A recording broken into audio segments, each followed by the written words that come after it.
Hello and welcome to the Project Elected podcast. Project Elect is a nonpartisan nonprofit whose goal is pretty simple. We want to get more Latter-day Saint women involved in public service. On this podcast, we interview amazing Latter-day Saint women who are involved in public service. My name is Audrey Martin. I'm the founder of Project Elect and the host of this podcast.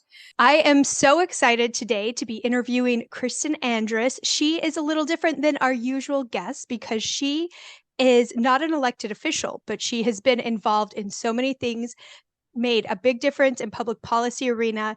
And I think she is such a good example for women of how you can get involved and the different things you can do other than actually running for office. So Kristin, thank you so much for joining us today. Thank you so much for having me. First, can you just start off and tell us a little bit about your story and introduce yourself a little bit, kind of how you came to get involved in the public arena? Yes, absolutely. So I'm originally from the San Francisco Bay Area. I moved out here. My husband was starting a startup or joining a startup called Skull Candy. And I laugh that I'm so involved in trying to make Utah a better place because I kind of came kicking and screaming from California to Utah and have called it home for the last 16 years.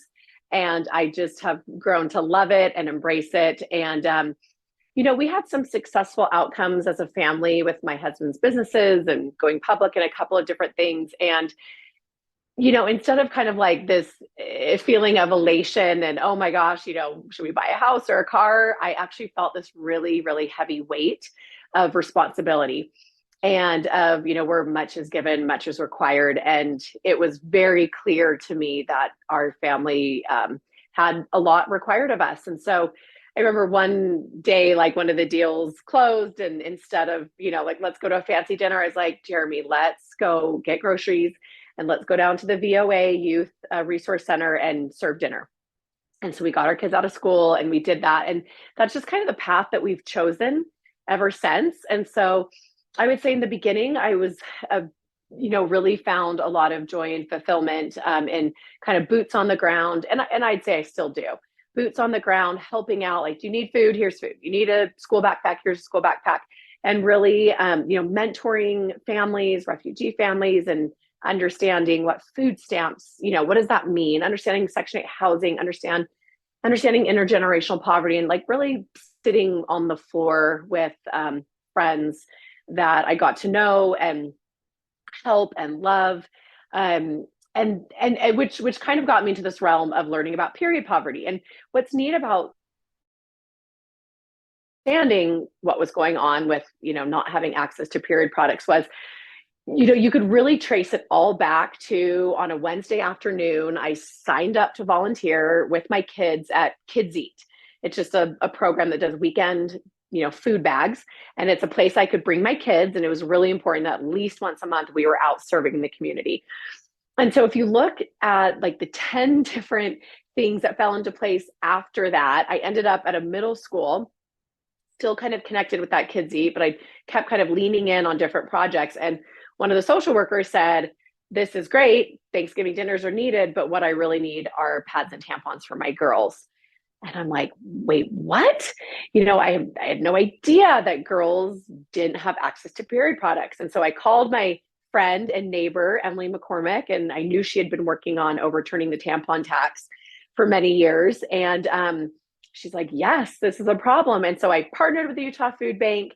That first year, we ended up raising money and donating 3 million period products across the state. And it's something that they hadn't done ever before. And so Emily came to me and said, this is great. And we need this in the food bank pantries. But come up to Capitol Hill with me and let's try to get free period products into all Utah schools.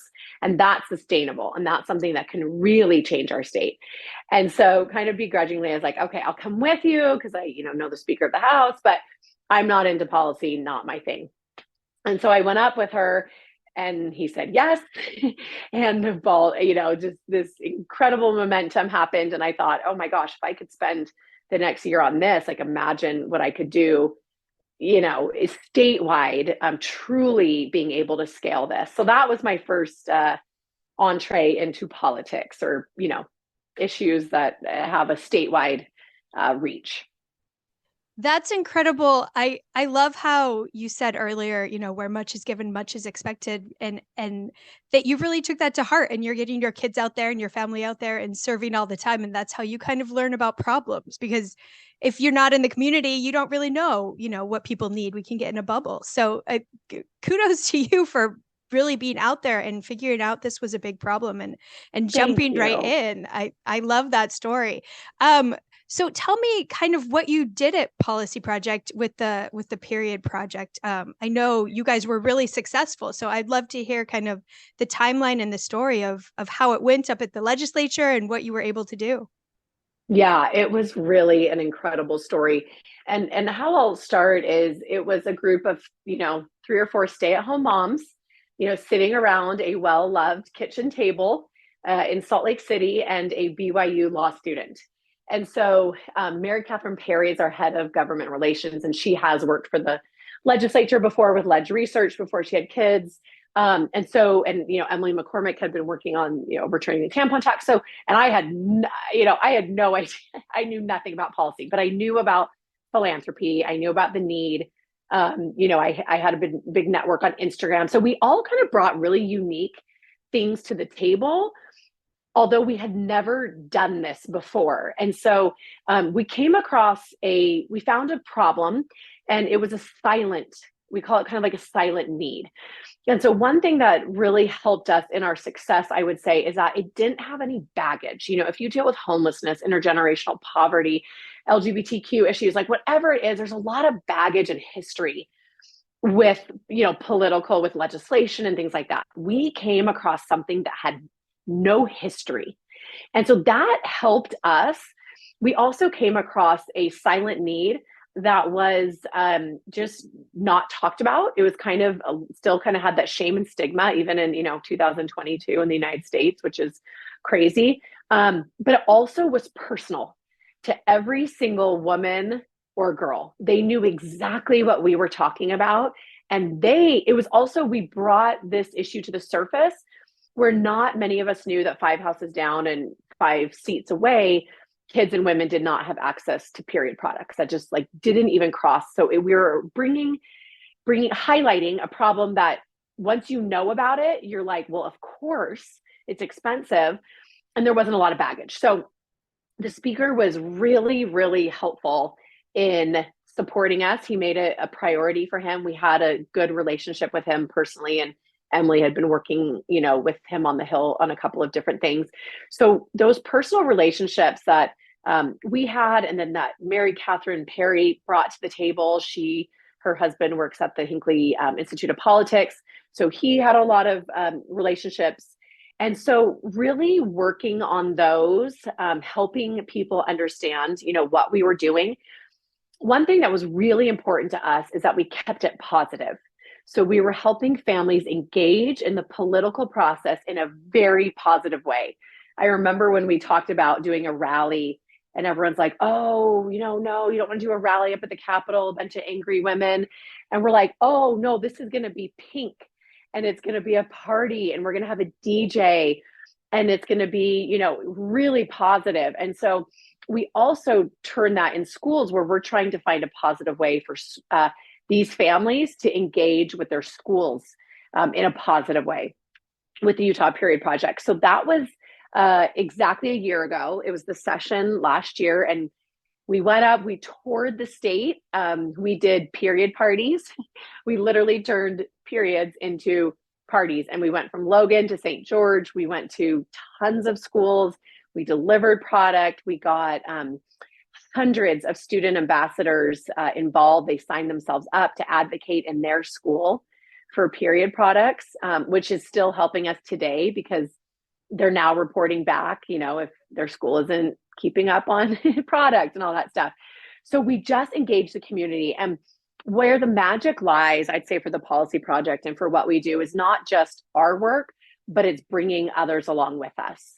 And we could do this work in a silo, but bringing in women and mothers and students to engage in this process, to kind of teach them and guide them, but then let them go do it in their communities was a really, really powerful way of, one, grassroots, efforts, thousands of postcards written to legislators in hot pink with a period drop on it, but in a very, very positive way. And women and girls were really, really excited to be a part of it. I love how you have such an emphasis on being positive. I don't think I've ever seen an actual positive political rally. So what a great spin on it. And it seems like it really helped you be successful because everyone, was positive about this idea and you empowered people to think about it and treat it in a way that's so rare in politics where it's all Yeah. usually fighting and infighting.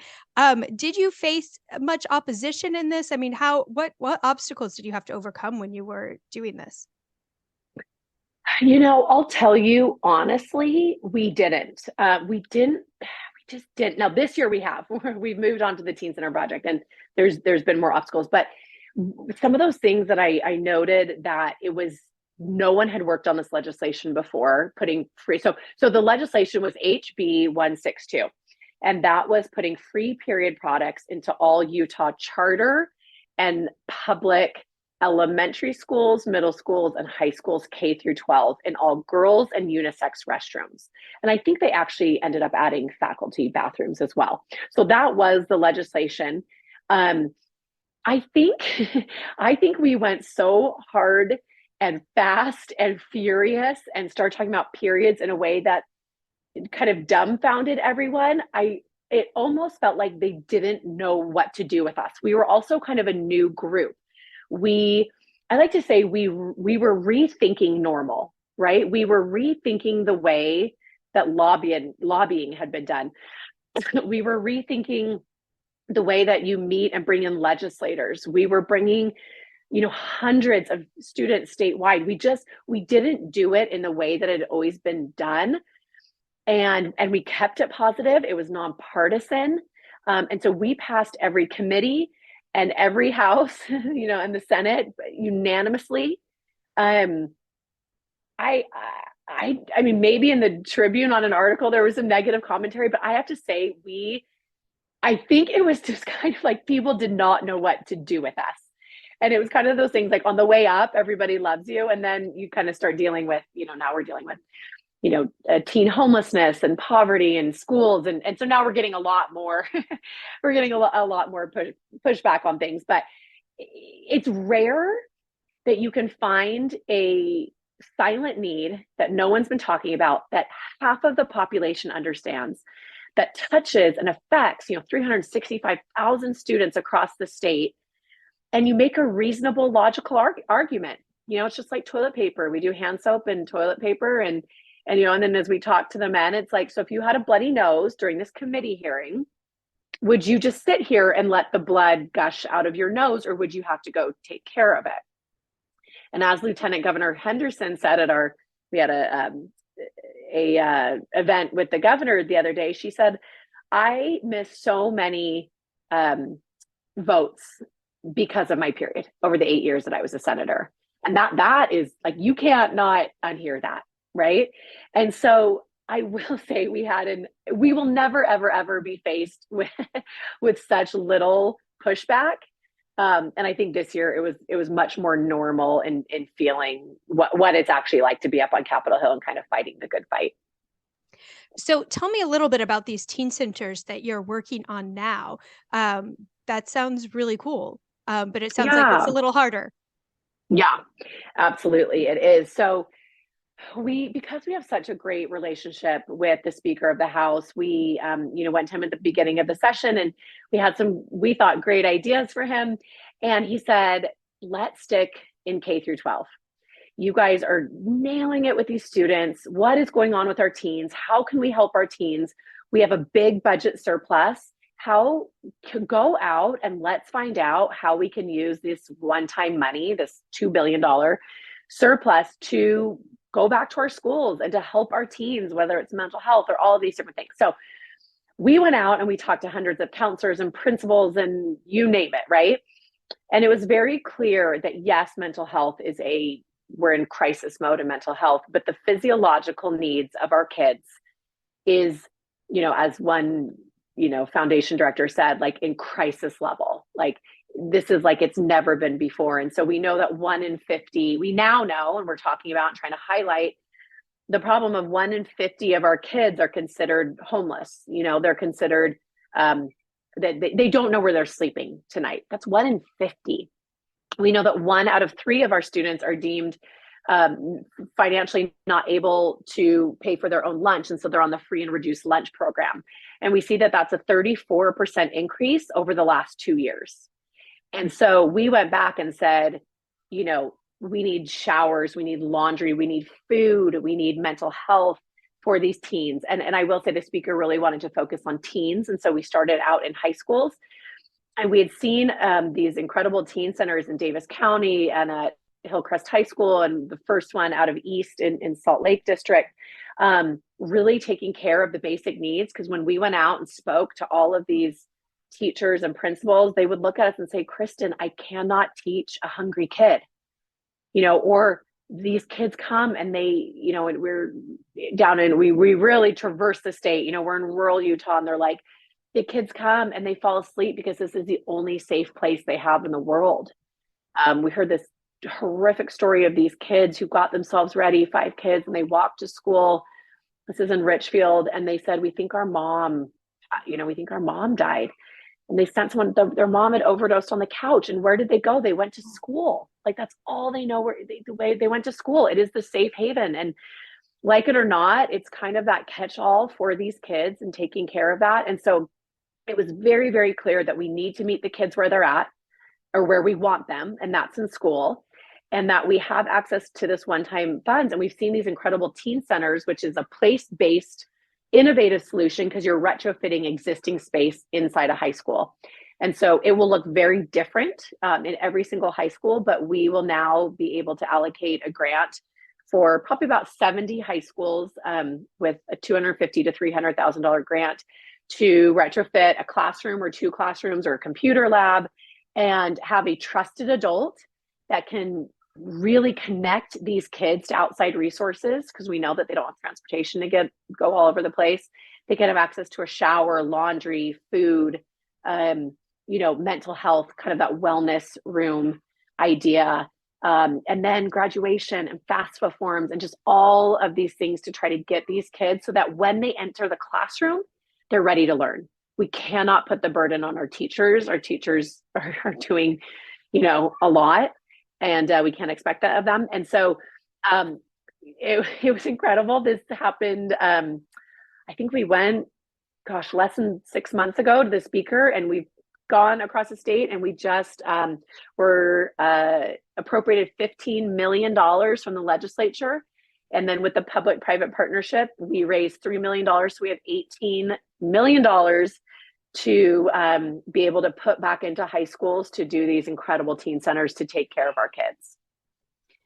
That's so incredible. And those numbers, the 1 in 50 homeless kids and 1 in 3 can't pay for their, that's astounding to me. And it's so heartbreaking. And I love that you found this problem and really talked to the people on the ground and figured out what to do. I work with state legislatures a lot, and there's not enough of that. There's not enough of on the ground research on what actually is needed. So that's incredible. And I, wish you lots of success in this project. Thank you. What does your life look like? What does your day-to-day life look like as someone who is doing all of these things? I know you're busy, but what does the busyness look like? Oh, it depends on the season of kind of where we're at. During the legislative session, we were up on the Capitol, really digging deep with the Education Committee, having a lot of one-on-one, conversations with them. And then when it went to executive appropriations, really a lot of one-on-one there. I'm raising the $3 million. And so that's kind of under my, that's under my job description. And so I'm out doing fundraising meetings just today. We are meeting with superintendents, I'd say probably at least one a day. So it's been really neat to see the superintendents leaning in on this, interested in this, bringing in their principals and their social workers and trying to understand how their school, can capitalize on this. We were just talking to the Tintic School District, which is a tiny school district, 2 high schools, one with 150 kids, one with 20 kids, and learning about his needs.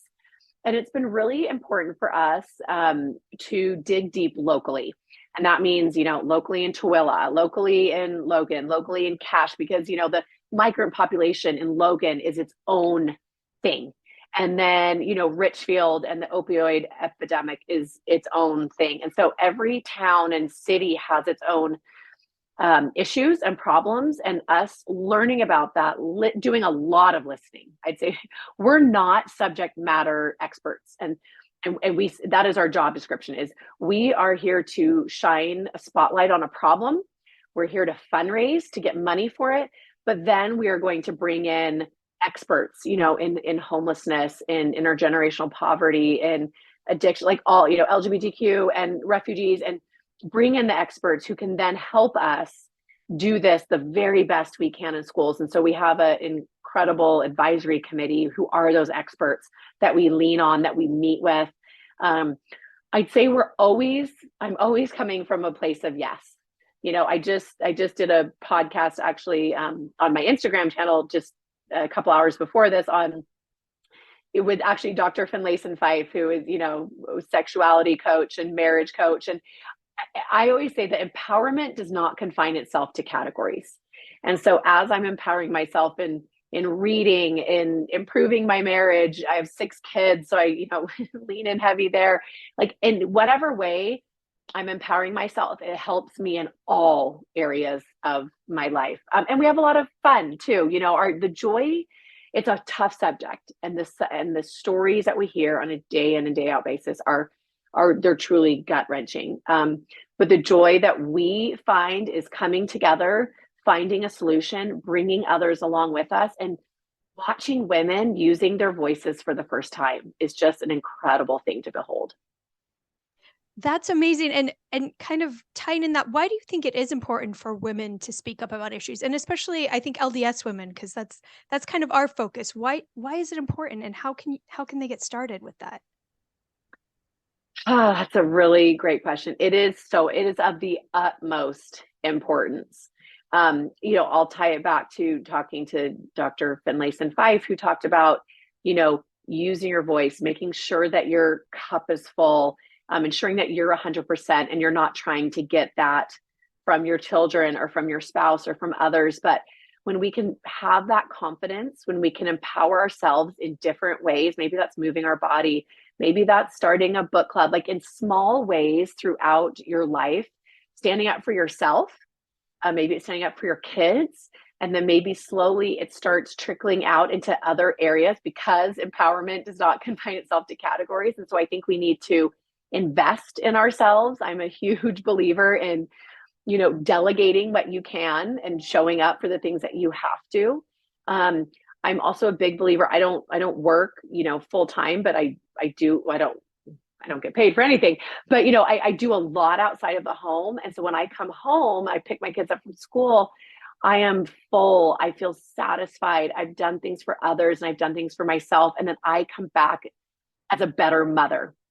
And then I can shine and have that strength, which then I can model that for my girls. I have 4 girls that are watching that. So in terms of, I think what God wants us to do is to stand up for those. If you look at I'm on a Come Follow Me app today, it was all about, being in the service of others. And oftentimes those friends of ours don't have a voice, don't have a seat at the table. So I truly believe personally, it is my duty. Like I actually don't have any other choice than to clothe the naked, to feed the hungry, to do that. Like that is my calling. It's self-appointed, but also I feel like if you've been given a lot, you have to give back to communities, to society. And I think that that's why God put us here. His hands are not here on earth. It's our voices and our hands. I don't think it always has to be, in a missionary sort of way, but just being there for others, using your voice. And I truly believe it's what we're called to do as women. And I'll end with, I believe that women and girls will change society. And I believe only if we want to change things, if we want to rethink the way that things have always been done, I think it will come, I believe it will come from women and mothers because they understand.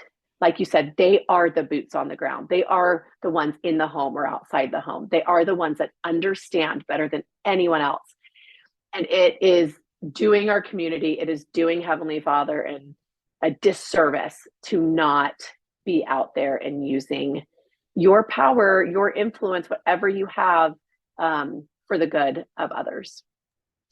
That's incredible. And you say that so well. One of the things we love to say at Project Elect is that public service is service. And it's another way to serve others and getting involved in these issues. And exactly what you've been doing is it's just another form of service that sometimes women don't realize they can get involved in, or they're intimidated to get involved in. When you first started this, did it come naturally to you talking to legislatures? It sounds like you already knew some of them personally, or was it kind of difficult to switch gears and talk politics? Yeah, not comfortable at all. And it's I'm a little bit of a bull in a china shop. And so like Mary Catherine and Emily are like, hey, play the long game, don't get upset. I've been in the business world, my husband and I own businesses, and like the legislature politics is like nothing else in the world. I'm still trying to understand the dynamics up there because it's bizarre to me. So no, I'm the dumbest person at the table when we're sitting and talking about policy, but I'm learning. It's like drinking from a fire hose. Half of it I don't understand, but I'm willing to lean in and to listen and to learn. I'm getting to kind of understand the lingo. I don't think it'll ever be one of my passion points of actually talking to legislators. I think people on my team are better at that. And so I'll leave that to them. I'm the community champion. So I'm out in the community. I'm on social media. I'm rallying, doing parties and events. And I'm much more better with the people than the legislators. But I think that's good to know, like, this is my talent. So go off of that. If you're not great at that, up at the legislature dealing with decorum and all that, like, you don't have to go spend your time there. Find people that are good at that, that enjoy that. Because it won't stick. I always say, like, with service and with leaning in, like, if someone said, Kristin, you need to go like save the whales, save the turtles in Hawaii. I'm like, I like don't care like that. I don't care. So it wouldn't stick. I wouldn't show up, authentically me fighting the fight. And some people will and so stick with your talent, stick with what you're good at, and then build off of that, and then find other people that are good at certain things and bring them in. That's what a CEO does, right? A CEO is like a visionary. They're over strategy. They're not necessarily really good at any one thing. And I think if we can if we can team as women together more like that than trying to take ownership over it, you just end up in such a better place. Yeah, and a lot of women need help delegating. So that's a good, be like a CEO, find people who are good at things and delegate it to them and have the vision. I'm the queen of delegating. Let me just tell you, delegating is the best thing in the world. I joke, everyone's like, how do you do it all? And I'm like, oh, I delegate everything. I actually do nothing. Like, I laugh, but I'm like, but actually a lot of that's true. And bring people along with you. You're not delegating to offset work. You're bringing other people into the fold, into the issue, into this group, this momentum. It's actually benefiting. It benefits everybody when you delegate. It absolutely does. I love how you say that. It benefits everybody. So you were talking about how one of your talents is social media and talking to the people. What are your thoughts on using social media to get people talking about and interested in issues? Can you give us any tips and tricks on the best way to do that? Yes. Just start talking about it. Start sharing the behind the scenes.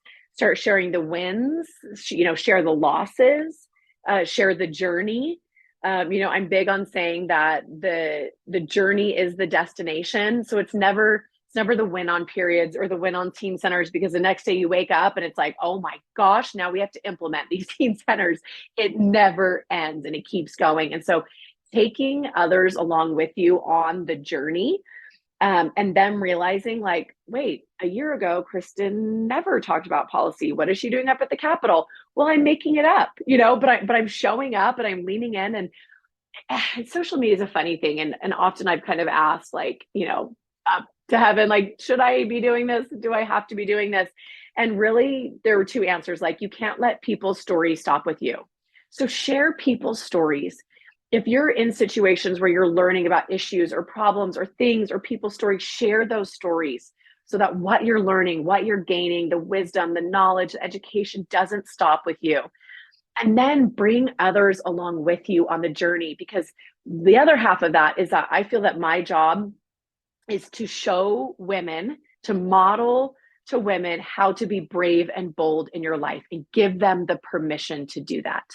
In my life, it's going to look different than maybe the women watching, but I'm going to do it this way. And next year, Kristin's going to be on to something totally different. But once again, I'm going to be modeling, giving others a permission, women especially, be brave and bold in your life. I have no idea what I'm doing, but I'm going to do it anyways. And I'm going to show up in a way that's going to hopefully cause you to say, I had this one, I was speaking at something and someone got up and said, I need bracelets that said, what would Kristin do? Because, it was Mackenzie Bauer who owns Thread Wallets.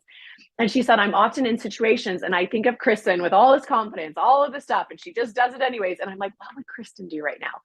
And I thought, well, that's actually what I'm trying to do, is to show women, like, I don't care if it's being confident and bold in the boardroom, in the bedroom, in your neighborhood, in your elementary school, at work, but let's be brave and bold, and then let's invite others along with us. And so showing the good and the bad, being authentic, laughing at yourself is a huge part of it. We show the sad and we share the stories, but we also show the laughter and the fun, and how, public service can actually be an incredibly good time. So kind of showing all of that, and then inviting others. If you keep showing, but you're never inviting people to come with you, whether it's an event or whatever it may be, I think there always needs to be some kind of interaction back and forth. That's fantastic. And serving as example and inviting them to come with you. I love that. And, that doesn't work just for social media. That's for everything. So, yeah. Well, totally. Yeah, absolutely. So I wanted to hear a little bit you talked a little bit about your family and how you got them serving, but have they been involved at all? How have they, supported you during this? 6 kids is no joke. Oh. And how has that worked with your kids and your husband and your family? Yes, I'm in a really great spot right now. There's a time and a season for everything. And I've always been one that has to have a little something outside of the house. I could never just be home, even as I was birthing 6 children in 8 years, because I had twins at the end. But I always kind of needed to get out. I always needed a little bit of me time. And so for one, I was very clear and asked for help. I told Jeremy, like, I'm going to do this. I have this going on. Can you support me here, as I supported him? And so one, he's my biggest cheerleader, my biggest support, and I am his. And so, when he travels and has to go do his things, I'm like completely supportive. And then when I have my things and I travel and, have my events, he's totally supportive. And so that has been huge. Without 100%, support from him, it would be really, really hard.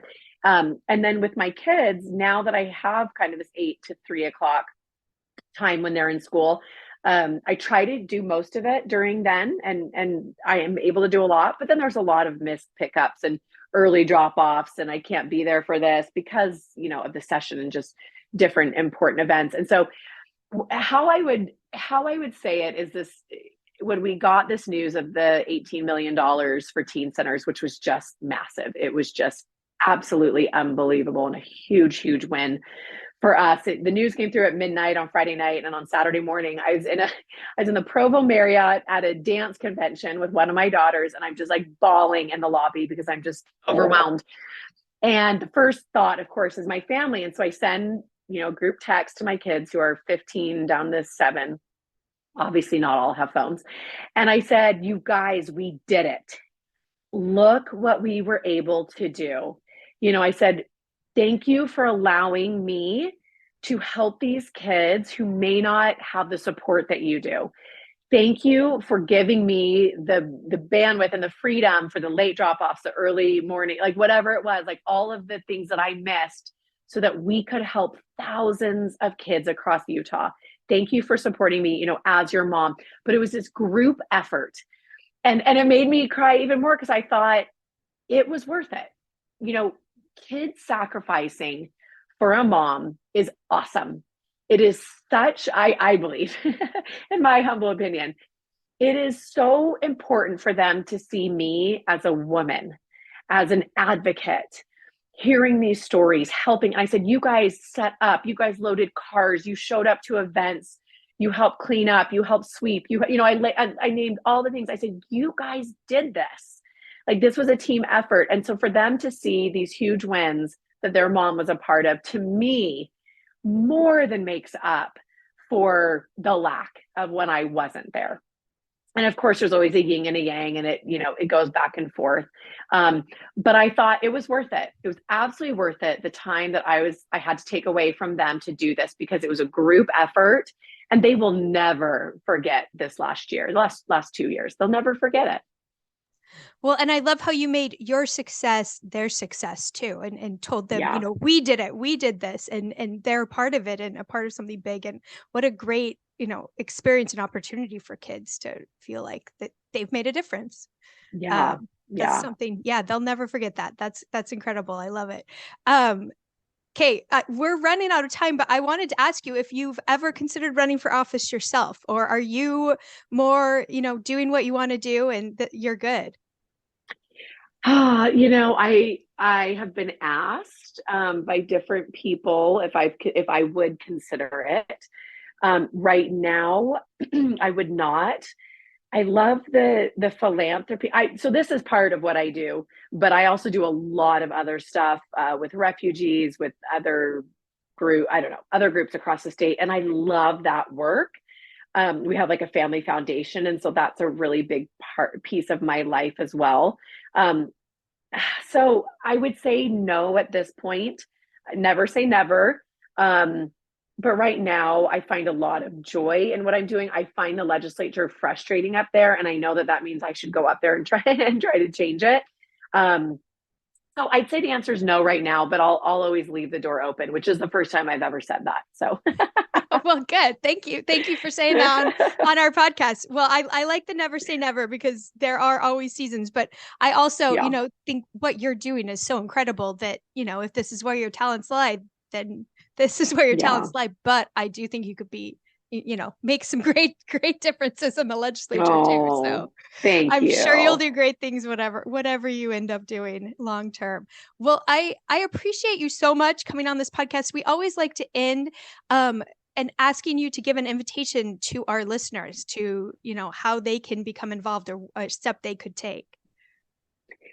Yeah, I would say just lean in, start keeping your eyes and ears and hearts and prayers open to maybe how you can serve and love and help outside of your bubble. And I say that because I think sometimes the magic is not, sometimes it's in the home and sometimes it's 5 doors down. But some of the richest moments in my life have been just getting outside of my neighborhood, getting outside of my comfort zone, getting outside of my bubble, and learning what life is like for others. Philanthropy and serving and all of that is really using your time and talents and what you have at your fingertips to help change the world.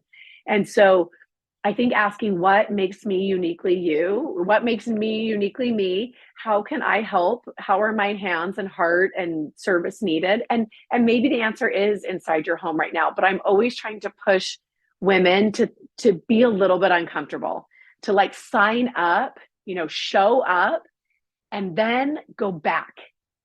Sit in an apartment of someone, invite someone that doesn't look like you over to your home or has a different background or lifestyle or religion, and learn and sit in people's stories.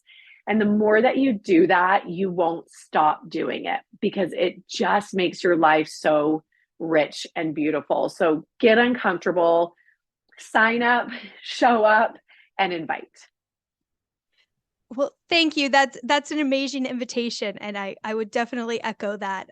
Getting uncomfortable is hard, but it's how you learn more, and it's how you expand, your understanding of the world. And really, you're such a good example of that, because you found these issues just listening to people that are huge issues and really make an impact. So that's wonderful.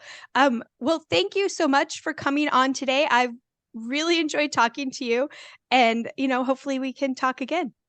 Yes, thank you so much. You had really great questions. I really enjoyed it. All right. Thank you, Kristin. Thank you. And thank you, everyone, for listening in to the Project Elected podcast. For free resources and materials, head over to projectelectwomen.org. We'd love for you to subscribe, rate, give a review on iTunes. So until next time, talk to you soon.